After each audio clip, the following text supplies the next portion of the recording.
It was well past midnight when I found myself rushing down the deserted subway platform. I could feel the cold, biting air of the underground seeping through my coat as I glanced at my watch. The last train of the night was about to leave, and I had no intention of missing it. Work had run late, and this was the only way I was going to make it home. As I heard the distant rumble of the train approaching, I quickened my pace. The flickering fluorescent lights above cast eerie shadows on the walls, making the empty platform feel even more unsettling.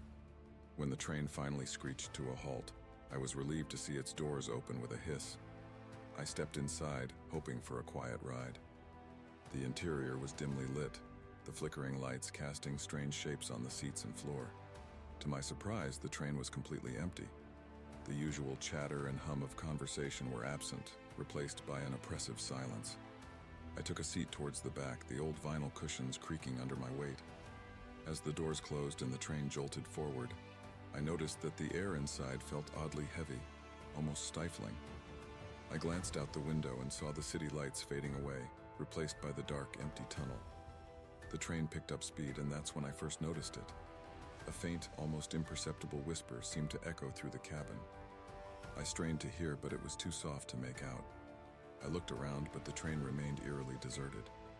My unease grew as I realized that the whisper was getting louder, growing into a soft murmur that seemed to come from everywhere and nowhere at once. I tried to shake it off, convincing myself it was just the stress of the day playing tricks on me. But then, the lights flickered more violently, and for a brief moment, I saw a reflection in the glass opposite me. A face. It was pale, gaunt, and staring directly at me with hollow eyes. I blinked and looked again, but the reflection was gone. A sudden jolt of the train made me nearly lose my balance, and I noticed the station name flashing on the overhead display. It read, Doomswood. I hadn't heard of that station before. My curiosity was piqued, but as the train began to slow down, I felt a chill that had nothing to do with the temperature. The train came to a stop, and the doors slid open with an unsettling groan. I hesitated, then rose to my feet, drawn by an inexplicable urge to see what lay beyond. As I stepped out onto the platform, I was greeted by an old, decrepit station that looked as if it hadn't been used in decades. The tiles were cracked and dirty, and the walls were covered in faded, peeling posters. There were no signs of life, but the whispering had grown louder, more frantic. I started to walk towards the source of the sound, my footsteps echoing eerily in the cavernous space. The dim, flickering lights barely illuminated the path ahead, and shadows danced along the walls, creating ghostly shapes that seemed to move on their own. I turned a corner and saw something that made my heart stop. The platform was lined with old, abandoned train cars. The sight was unsettling, but what truly terrified me were the ghostly figures standing still inside the cars, their faces obscured by shadows. Before I could react, the train's doors slammed shut behind me with a loud clang. I spun around, but it was too late. The train was pulling away, and I was left standing alone in the eerie, deserted station. The whispers grew louder, and a cold hand seemed to grip my shoulder. I spun around, but there was no one there. Panic set in as I realized I had no way of getting back on the train. I was trapped, and the only choice was to find out what lay in the darkness of the abandoned station. I took a deep breath and started walking towards the nearest train car, my mind racing with questions and fears. What had I stumbled into? Why were there ghosts on this train? And what did they want from me? The answers felt just out of reach, but I knew one thing for certain. This was going to be a ride I would never forget. As I approached the nearest train car, the whispers grew more insistent, almost like a cacophony of voices all trying to speak at once. I hesitated, my hand hovering over the door handle, but my curiosity and fear propelled me forward. The door creaked open, revealing a dark, dusty interior.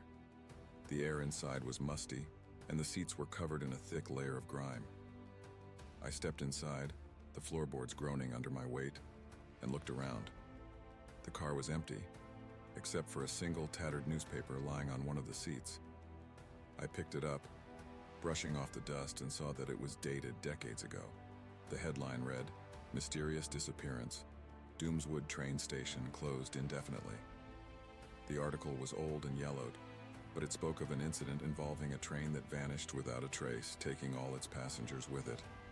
My blood ran cold as I read the details. The names of the passengers were listed, but none of them seemed familiar. A sudden draft made the newspaper flutter, and I heard a faint, sorrowful cry echo through the car. I spun around but saw nothing. The sound seemed to come from all around me. I could barely make out a shadowy figure standing at the end of the car, its form shifting and wavering like smoke.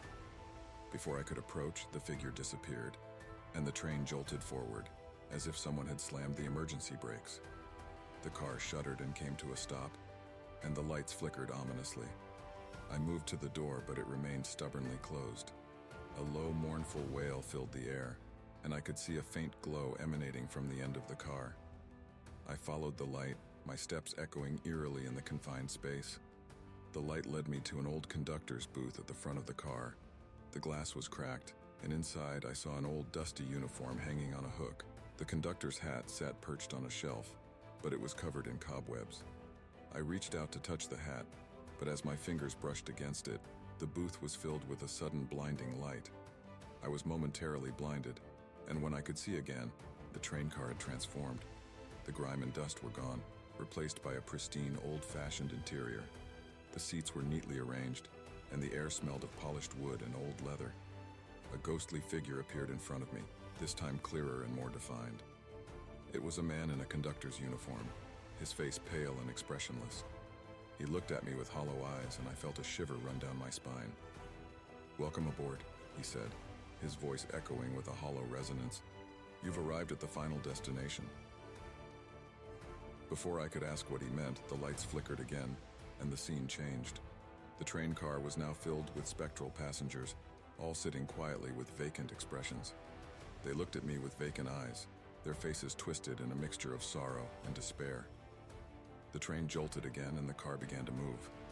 I was surrounded by these ghostly figures, their whispers now a constant murmur that filled the air. The feeling of being trapped was overwhelming, and I struggled to breathe as the train picked up speed. As we moved through the darkness, I noticed that each of the spectral passengers was holding something: a locket, a letter, a photograph. The items seemed to glow faintly, casting eerie reflections on their faces. I approached one of the passengers, a young woman clutching a locket. Her eyes met mine, and she mouthed something silently. I leaned in, trying to make out her words, but all I could hear was the murmur of the other passengers. The train began to slow down again, and I braced myself for what was to come. The station ahead was dimly lit, and the name displayed overhead read Whispering Hollow. The door to the car creaked open, and I was confronted with a new, eerie scene. The platform was covered in mist, and the air was thick with a sense of foreboding. I knew that each stop revealed a piece of the train's dark past, and I had to find a way to escape before it was too late. As I stepped out onto the platform, I could hear the whispers growing louder, their voices blending into a haunting chorus. I glanced back at the train, its doors closing with a final resounding clang.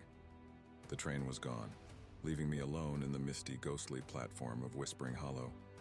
The mist clung to my skin like a shroud, and the platform of Whispering Hollow felt unnervingly quiet. The only sound was the soft, persistent whispering that seemed to come from all directions. I glanced around, trying to find any signs of life, but the station was as empty as the others had been. The platform was lined with old-fashioned lampposts that cast an eerie, flickering light. Their dim glow barely penetrated the fog, creating long, menacing shadows that danced along the walls. I felt a growing sense of unease as I walked towards the edge of the platform. In the distance, I noticed an old, crumbling building that looked like it might have been a ticket office. The building was partially obscured by the mist, but its weathered facade and broken windows gave it an air of abandonment. The whispers grew louder as I approached, almost as if they were urging me to investigate. I pushed open the creaky door and stepped inside. The room was filled with old ticket stubs, faded timetables, and broken furniture. The air was thick with dust and the smell of mildew. I could barely see through the haze, but I noticed a large antique clock on the wall, its hands frozen at midnight. A sudden gust of cold air made the papers on the desk flutter, and I heard a soft, mournful wail. I spun around, but there was no one there. The whispers were now a constant, unsettling murmur, and I could feel their presence pressing in on me. I walked over to the desk and found a ledger lying open. The pages were filled with names and dates, but many of the entries were smeared or illegible. One name caught my eye, though: Evelyn Carter. It was written in a neat, elegant script, but beneath it was a chilling note. Last seen at 12:15. I felt a shiver run down my spine. The name Evelyn Carter was familiar, but I couldn't quite place it. As I closed the ledger, I noticed a framed photograph on the wall. It showed a group of people standing in front of the station, their faces frozen in smiles. Evelyn Carter was in the picture, standing beside a man who looked remarkably like the ghostly conductor I had seen earlier. My heart raced as I tried to piece together the connections. The whispers seemed to grow more frantic, as if urging me to leave. I turned to exit the building, but as I stepped through the door, I was met with a horrifying sight. The platform outside had transformed, the mist had thickened, and ghostly figures were emerging from the fog. They were translucent, their forms shifting and wavering. They seemed to be reaching out towards me, their eyes filled with an indescribable longing. I tried to make my way back to the train, but the mist seemed to close in around me, making it difficult to see. The whispers were now a cacophony of voices, each one overlapping the other, creating a haunting, dissonant melody. Desperate to escape, I ran towards the edge of the platform, but my path was obstructed by a ghostly figure blocking the way. It was a woman, her face twisted in agony, and she held a tattered photograph in her hand. She pointed towards the photo, her eyes pleading. I took a closer look and saw that the photograph was of a young girl, smiling and holding a toy train. The image was faded and torn, but the girl's eyes seemed to follow me. The woman's silent plea was clear.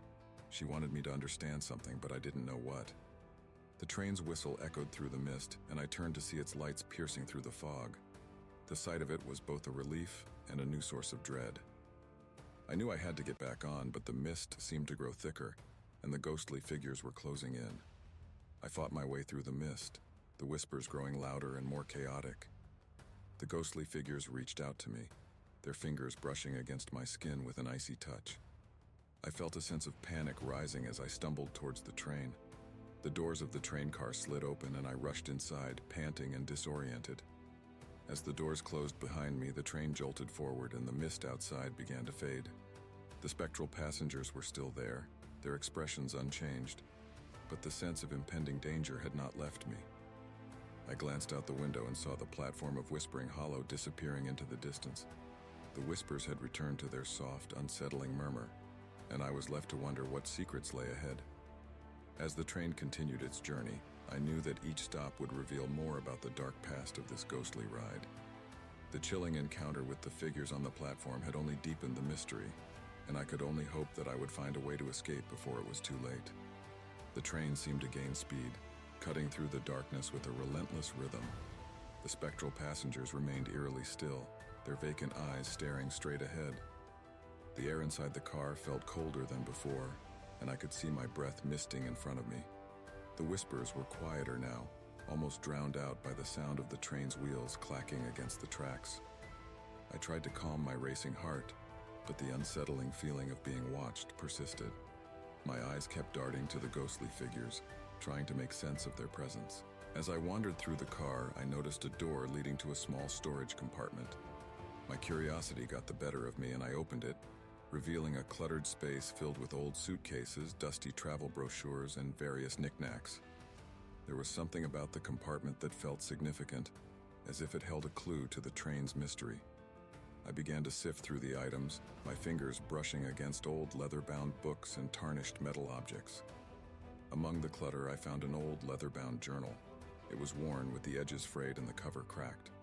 The journal was locked, but a small key was attached to a ribbon and hidden beneath a pile of old newspapers. I unlocked the journal and began to read. The entries were written in a spidery, old-fashioned script.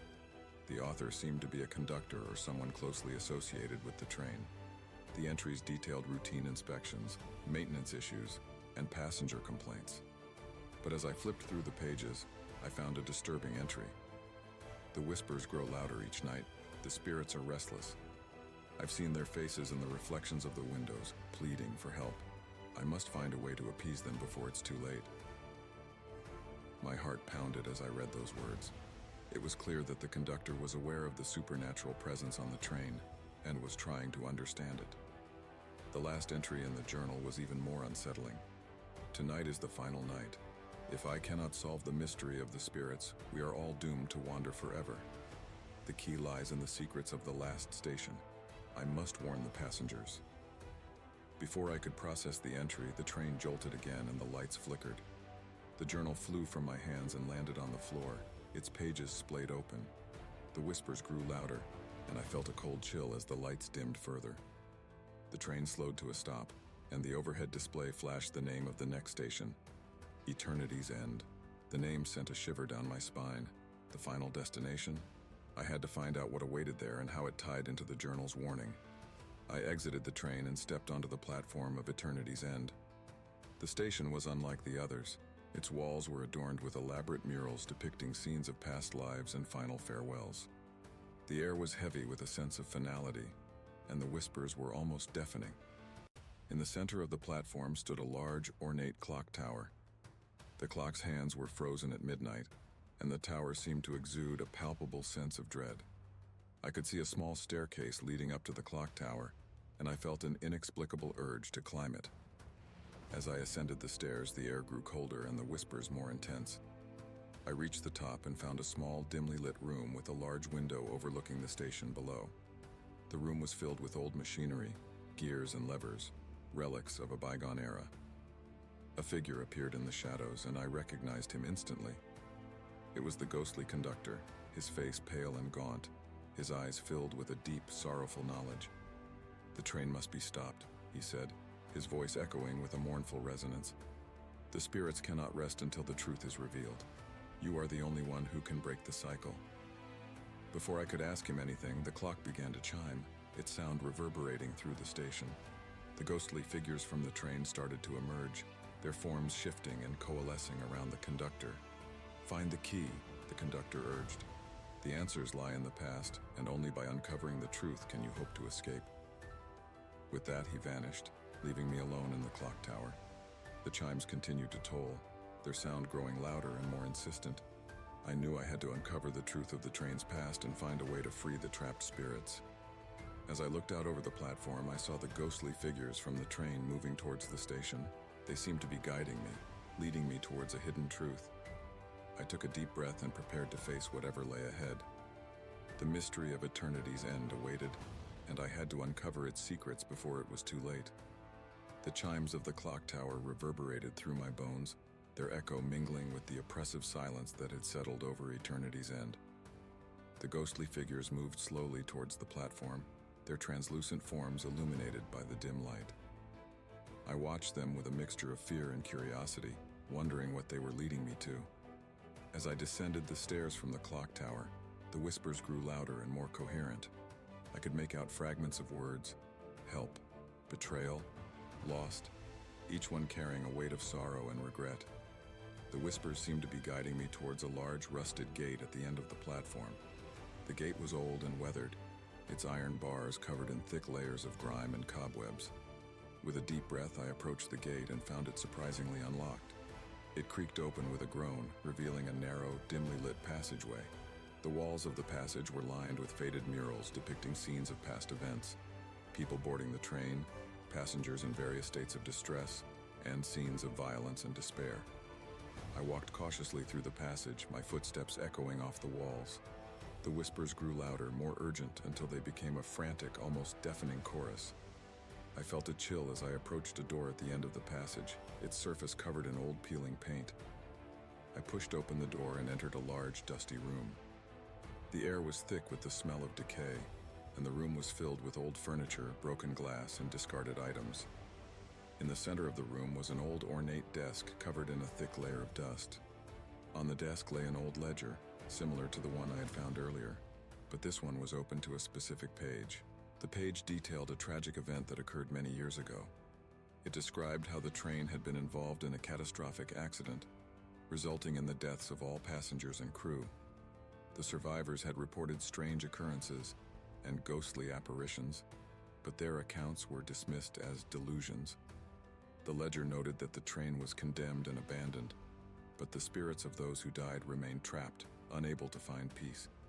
The last entry in the ledger was chilling. The spirits are restless. They seek closure. Their final journey will not end until the truth is revealed. Find the conductor's journal and understand what happened. Only then can they be freed. My heart pounded as I realized the significance of the entry. The conductor's journal was not just a historical artifact, it was a crucial piece of the puzzle.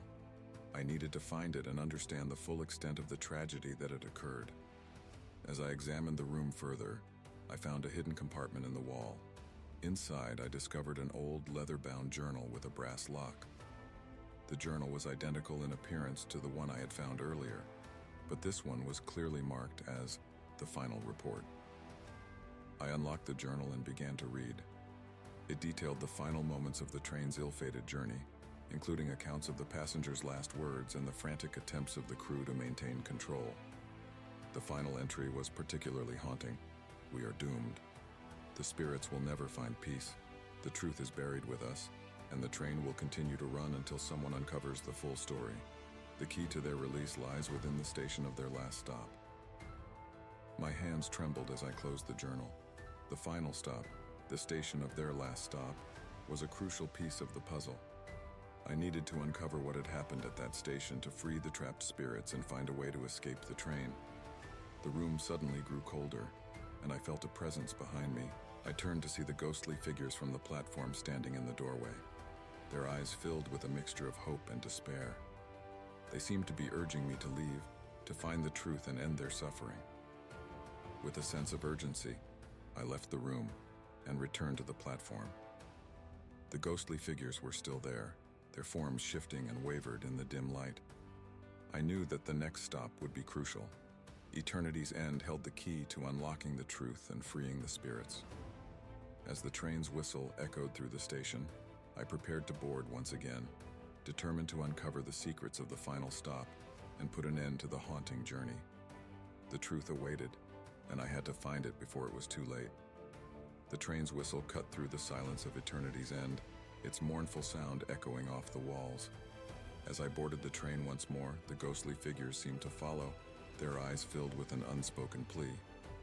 The weight of the secrets I had uncovered pressed heavily on me, and I felt a sense of urgency to reach the final destination. The doors closed behind me with a resounding clang, and the train lurched forward, leaving the eerie platform behind. The interior of the train car remained unchanged, with its spectral passengers and oppressive atmosphere.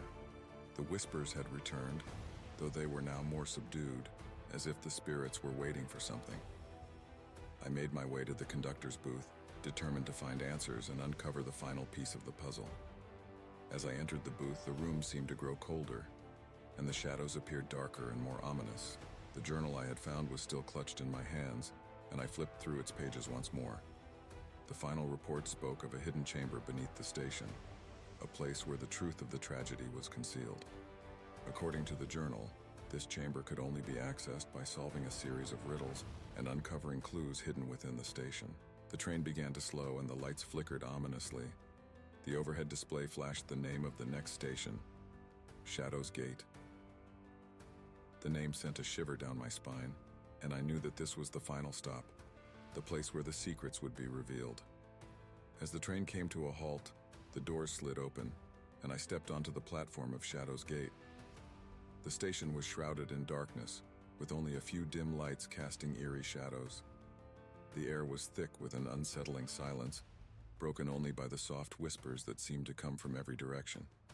The platform was empty, but there was a large ornate archway at the far end. The archway was adorned with strange symbols and intricate carvings. I approached it cautiously, feeling a sense of foreboding. At the base of the archway was a small pedestal with an inscription carved into its surface. The inscription read, "To uncover the truth, you must face the darkness within. Solve the riddles of the past, and the way forward will be revealed." I took a deep breath and examined the archway. The symbols seemed to be a mix of ancient runes and obscure markings. As I studied them, I noticed that they matched the symbols in the journal I had found earlier. I began to solve the riddles, piecing together the clues from the journal and the symbols on the archway. Each riddle was a test of memory and perception, and the answers seemed to reveal hidden aspects of the train's past. The process was both mentally exhausting and terrifying, as each correct answer seemed to provoke a reaction from the shadows around me. With each solved riddle, the archway began to glow faintly, and the shadows receded slightly. Finally, after what felt like hours, I solved the last riddle. The archway emitted a soft, ethereal light, and a hidden passageway revealed itself behind it. I entered the passageway, which was lined with old, crumbling walls and faintly glowing symbols. The air was thick with a sense of foreboding, and the whispers grew louder as I moved forward. The passage led to a large, cavernous chamber. The chamber was filled with relics from the past, old train tickets, photographs, and personal belongings of the passengers. In the center of the room was a large, ornate sarcophagus covered in intricate carvings and surrounded by ghostly figures. The figures seemed to be drawn to the sarcophagus, their eyes filled with a mixture of longing and sadness. As I approached the sarcophagus, I noticed an inscription carved into its surface. "Here lies the truth of the final journey. Unveil the secrets, and the spirits will find peace." I opened the sarcophagus with trembling hands, revealing an old leather-bound book. The book was covered in dust, but it looked ancient and important. I carefully opened it and began to read. The book detailed the events leading up to the train's tragic accident. It described a conspiracy to sabotage the train, driven by greed and corruption. The passengers had been betrayed, and their deaths were a result of a deliberate plot. The final pages of the book contained a list of names, those responsible for the sabotage and those who had suffered as a result. As I finished reading, the ghostly figures began to fade, their forms dissipating into the ether. The whispers grew softer and the oppressive atmosphere lifted. The spirits seemed to be finding peace, their sorrowful expressions giving way to relief. With the truth finally revealed, I knew that my journey was coming to an end. The train would soon reach its final destination, and I had to find a way to escape before it was too late. I took one last look around the chamber, feeling a sense of closure and accomplishment. The final stop was near, and I had uncovered the secrets that had kept the spirits trapped for so long. The chamber's ethereal glow faded as the last of the ghostly figures vanished. A profound silence enveloped me, broken only by the distant sound of the train's wheels clacking against the tracks. The oppressive atmosphere of Shadow's Gate had lifted, but the final challenge remained. With the sarcophagus closed and the book in hand, I left the chamber and made my way back to the platform. The train awaited, its lights cutting through the darkness like a beacon. The sense of foreboding was palpable, and I knew that the final leg of this journey would be the most critical. As I boarded the train, the spectral passengers were gone. The car was empty, save for the eerie glow of the overhead lights and the rhythmic sound of the train moving forward. The silence was almost deafening, and I felt a strange sense of calm mingled with anticipation. The overhead display flashed the name of the next and final station, Eternity's End. I recognized the name from the journal and knew that this was the end of the line, literally and metaphorically. The train began to slow as it approached the station. The lights outside flickered, casting long shadows across the tracks. I braced myself as the train came to a halt, the familiar sound of the brakes screeching in the silence. I stepped onto the platform of Eternity's End once more. The station was eerily quiet, the dim light casting an otherworldly glow on the surroundings. The archway I had seen earlier was now fully illuminated, and the symbols seemed to shimmer with a ghostly light. I walked towards the archway, the leather-bound book clutched tightly in my hand. The symbols on the archway seemed to react to the book, glowing brighter as I approached. It was as if the station itself was acknowledging the truth that had been uncovered. I reached the archway and began to read the final inscription aloud. The words echoed through the station, their resonance blending with the whispers that had returned, now subdued and almost serene. The final journey begins with the truth revealed. The spirits are freed, and the train's curse is lifted. The last passenger must leave before the clock strikes midnight. The air around me began to shimmer, and the whispers grew fainter. I could see the outline of the train in the distance, its engine still running but the lights dimming. The station seemed to pulse with a gentle, rhythmic glow, and I felt a sudden rush of hope. I hurried back to the train, my steps quickening as I neared the platform. The train's doors were open, and the conductor's figure appeared at the end of the car, his eyes now filled with a look of solemn satisfaction. "The curse is lifted," the conductor said, his voice calm and reassuring. "You've done what was needed. The spirits are free, and the train will no longer run." I boarded the train and the doors closed behind me. The car was now empty, save for a single seat near the front. I took my place feeling a sense of closure and relief. The train's engine roared to life, and I could feel the vibration through the floor as it began to move. As the train picked up speed, I looked out the window and saw the station of Eternity's End fading into the distance. The darkness gave way to a faint, hopeful light on the horizon. The journey had been long and harrowing, but I had reached the end. The train continued its journey, the lights growing brighter as we moved forward. I knew that the train would soon reach its final destination, but for me, this journey was coming to a close. The secrets had been uncovered, the spirits freed, and the curse lifted. As the train neared the end of the line, I felt a profound sense of peace. The whispers were gone, replaced by the soft hum of the train's engine. The final stop awaited, and with it, the end of this haunting journey. The train glided smoothly along the tracks, the rhythmic sound of the wheels providing a steady backdrop to my thoughts. The familiar hum of the engine felt soothing, a stark contrast to the eerie silence and unsettling whispers of the past stations. I glanced out the window, watching as the dark landscape gradually gave way to the first light of dawn. The end of the journey was near, but a nagging sense of unease lingered. The train began to decelerate, the lights dimming slightly as we approached the final stop. The air inside the car felt different, lighter, but still charged with an electric tension. I wondered what awaited at the end of this journey, and whether the train's curse had truly been lifted. The overhead display flickered and changed, now reading, Homecoming. I felt a jolt of surprise and confusion. Homecoming? The name seemed oddly mundane compared to the ominous titles of previous stations. What did it mean? As the train came to a complete stop, I stood up and made my way to the doors. I hesitated for a moment before stepping onto the platform. The station was bathed in a warm, golden light, a stark contrast to the cold, shadowy places I had encountered before. It resembled a quaint, old-fashioned station with well-tended gardens and a small, picturesque building. I took a few steps forward, feeling a strange sense of familiarity. The station seemed almost welcoming. A soft breeze rustled through the trees, and I could hear the distant chirping of birds. It felt like stepping into a different world, a place that was serene and untouched by the horrors I had experienced. I walked towards the building, hoping to find some answers. As I approached, I saw a small plaque beside the entrance. It read, "Welcome home. Your journey has ended. The truth has been revealed, and the past has been put to rest." A sense of relief washed over me. It seemed as though everything had come to a satisfactory conclusion.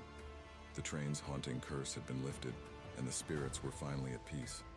I turned to leave, ready to embrace whatever awaited beyond this station. But as I walked away, something strange caught my eye. A small, dark figure was standing near the edge of the platform, partially obscured by shadows. It looked like a child, staring intently in my direction. There was something unsettling about the figure. Its eyes were too large, too knowing. I approached cautiously, trying to get a better look. The figure remained still, its gaze unblinking. As I drew closer, I noticed that it was holding an old, weathered photograph. The photo was of a family, smiling and happy, but there was something about it that seemed off. The figure extended the photograph towards me, its eyes filled with a mixture of sorrow and urgency. I took the photo and examined it closely. The family in the picture looked eerily familiar. One of the faces was a mirror image of my own. A wave of realization crashed over me. The family in the photograph was my own. The child's gaze held a message, a plea for understanding.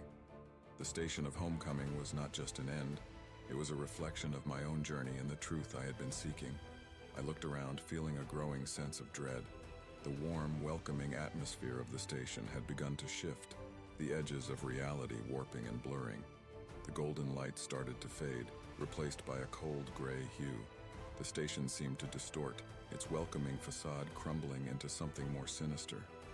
The train's whistle blew, and I turned to see it pulling away from the platform. The familiar sound of the engine was now distorted, echoing with a haunting resonance. The platform began to recede, and I realized that I was being pulled back into the darkness. I looked down at the photograph, the faces of my family staring back at me. The child's eyes seemed to hold a warning. The journey wasn't over. The final stop was not what it seemed. I had to confront the truth one last time, and it involved facing my own past and the secrets it held. With a sense of determination, I turned back towards the station, ready to confront whatever lay ahead. The journey was not truly complete, and I needed to uncover the final truth before I could truly be free. As the station's golden light faded into a cold gray gloom, I felt the ground beneath me shift, like the station itself was folding in on itself. The once warm and inviting homecoming was now a shadow of its former self, an eerie reflection of my own fears and unresolved emotions. The photograph of my family remained clutched in my hand, its edges now frayed and ghostly. The faces of my loved ones seemed to blur and distort, their smiles turning into solemn expressions. The child's eyes still bore into me, filled with a sense of urgency and despair. I turned around, trying to find some semblance of familiarity in the now warped station.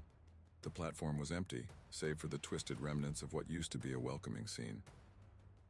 The air was thick with an unsettling silence, broken only by the distant, mournful sound of the train's whistle.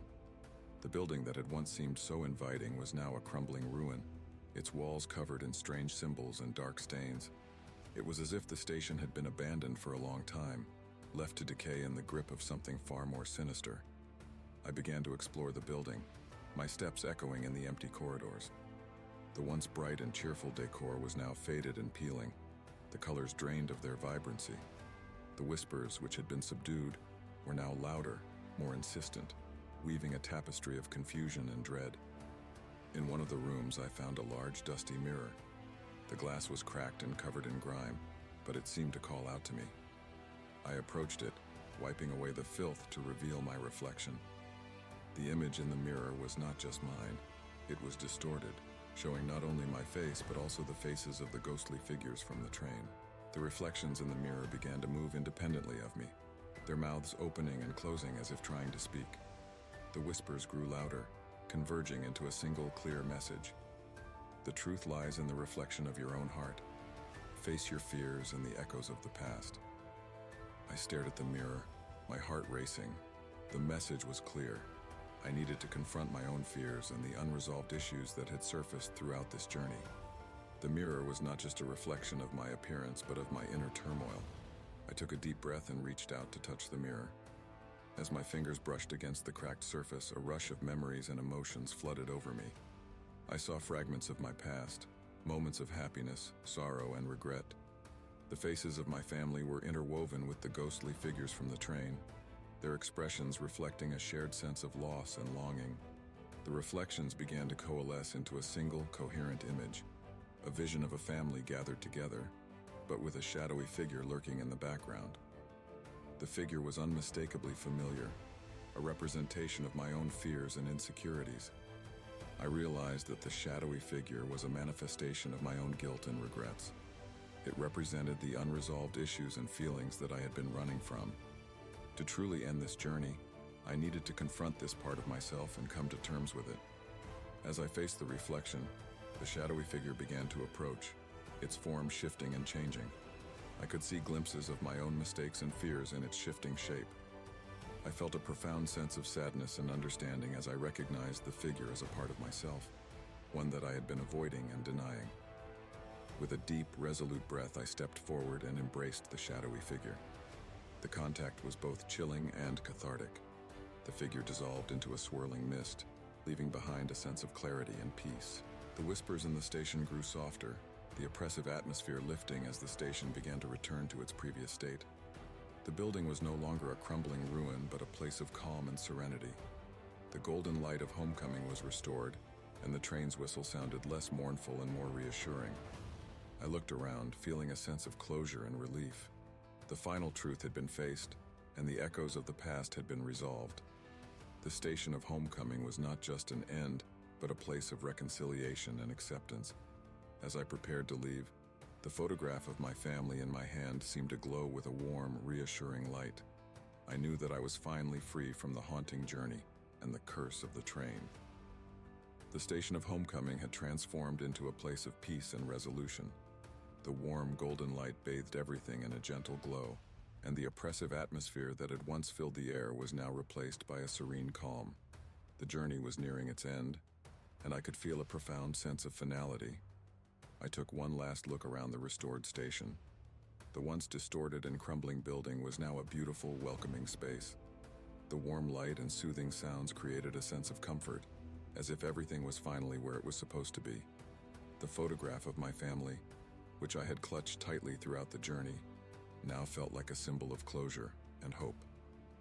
The train's whistle echoed gently through the station, and I saw that the train was waiting at the platform.